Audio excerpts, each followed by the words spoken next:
Hi friends, here is shortcut. If this partial fraction given, then what is the k value? So k value అడుగుతున్నాడు. Simple logic ఏం లేదండి, ఇక్కడ మనకి x² + 2 ఉంది కదా, దాన్ని మనం y అనుకుందాం.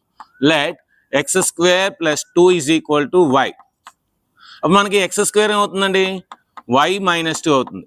అంటే ఇప్పుడు ఈ x² ఈ వాల్యూస్ ఇందులో వేసేయండి. x² అంటే ఏం రాయొచ్చు మనం, y - 2 రాయొచ్చు. ఇంకేముంది, +5 ఉంది.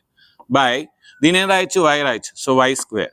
సో ఇప్పుడు దీన్ని మనం ఏం రాయొచ్చమండి, y 5లో 2 తీస్తే 3. So 3/y².